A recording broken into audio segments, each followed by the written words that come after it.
Saya dari Prodi Sarjana Keperawatan tingkat 2A. Kali ini saya akan menjelaskan sedikit mengenai hubungan terapeutik antara perawat dan klien.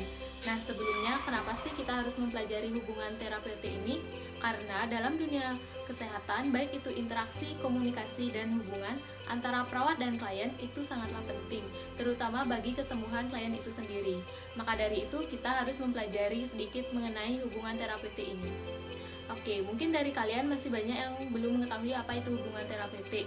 Untuk mempersingkat waktu, yuk kita bahas saja. Oke, kali ini saya akan membahas 4 aspek dalam hubungan terapeutik. Yang pertama yaitu definisi, yang kedua tujuan, yang ketiga hal-hal apa saja yang harus dipahami perawat dalam hubungan terapeutik, yang keempat yaitu hal-hal apa saja yang bisa dilakukan untuk mengembangkan hubungan terapeutik. Oke, kita langsung saja ke aspek yang pertama yaitu definisi. Hubungan terapeutik antara perawat dan klien adalah hubungan kerjasama yang ditandai dengan tukar-menukar perilaku, perasaan, pikiran, dan pengalaman dalam membina hubungan yang intim yang terapeutik, atau dengan kata lain, hubungan terapeutik ini dilakukan oleh dua orang, perawat dan klien, dengan tujuan terapi, kesembuhan, pertumbuhan emosional, dan psikologis. Oke, kita masuk ke aspek yang kedua yaitu tujuan. Tujuan dari hubungan terapeutik yang pertama yaitu kesadaran diri, penerimaan diri, dan meningkatkan kehormatan diri. Yang kedua yaitu identitas pribadi yang jelas. Yang ketiga yaitu kemampuan untuk membentuk keintiman, ketergantungan, serta hubungan yang interpersonal. Yang keempat yaitu mendorong fungsi dan meningkatkan kemampuan terhadap kebutuhan yang memuaskan. Selanjutnya yang terakhir yaitu dapat mengurangi keraguan serta membantu dilakukannya tindakan yang efektif, mempererat interaksi kedua pihak dalam rangka membantu penyelesaian masalah pasien.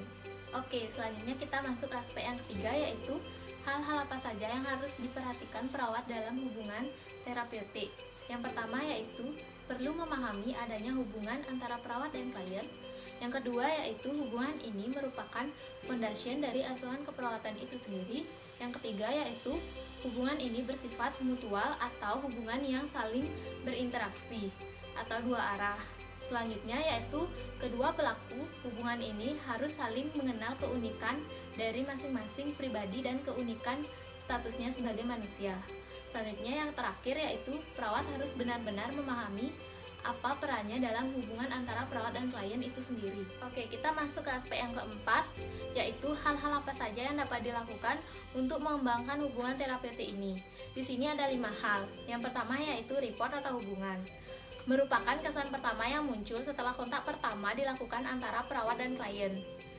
Hubungan ini dapat muncul karena ada perasaan diterima, kehangatan, persahabatan, kesukaan yang sama, dan tingkah laku yang tidak memberi penilaian yang negatif. Contoh agar hubungan ini dapat muncul yaitu dengan tersenyum dengan lembut, menjawab pertanyaan klien dengan cerdas dan tidak menyinggung, menanyakan kabar dan keadaan klien. Oke, yang kedua yaitu ada trust atau kepercayaan, merupakan fondasi dari hubungan terapeutik yang baik, di mana kepercayaan harus diperoleh oleh perawat dari klien. Oleh karena itu, perawat harus mampu BHSP dengan klien atau bina hubungan saling percaya. Untuk mendapatkan kepercayaan dari klien, perawat harus menunjukkan sikap caring kepada klien dengan yang pertama, selalu ada saat klien membutuhkan pertolongan, yang kedua, menepati janji, yang ketiga, jujur, yang keempat, bertanggung jawab, dan yang kelima yaitu bisa menyimpan rahasia dengan baik. Yang ketiga yaitu ada respect atau menghormati, adalah sikap di mana kita mempercayai nilai-nilai diri seseorang meskipun dia memiliki tingkah laku yang kita sendiri pun tidak dapat menerimanya. Selain itu, perawat harus menaruh sikap hormat kepada klien meskipun klien menunjukkan sikap yang tidak biasa bagi masyarakat kebanyakan. Nah, beberapa sikap yang dapat ditunjukkan oleh perawat untuk menunjukkan rasa hormat pada klien yaitu seperti selalu menyapa dan memanggil nama klien, mengucapkan salam, selalu menyediakan waktu untuk klien, dan selalu menjawab semua pertanyaan klien walaupun kita sedang sibuk. Yang keempat yaitu ada genuineness atau keaslian, di mana sikap apa adanya dari seorang perawat. Sikap ini di mana perkataan sejalan dengan perbuatan atau perilaku, atau sikap tidak berpura-pura di depan klien. Sikap apa adanya adalah salah satu sikap yang mampu mengantarkan perawat untuk mendapatkan kepercayaan dari klien. Selanjutnya yang kelima yaitu ada empati. kemampuan yang dimiliki oleh individu untuk bisa merasakan apa yang dirasakan orang lain. Nah, perawat harus memiliki sikap empati dalam dirinya agar dapat ikut merasakan apa yang dialami oleh klien dan apa yang dipikirkan oleh klien sehingga dapat mempercepat proses penyembuhan klien itu sendiri. Nah, perawat juga dituntut untuk mampu menunjukkan perasaan empati dalam bentuk kata-kata dan mampu mengekspresikan dalam bentuk perilaku.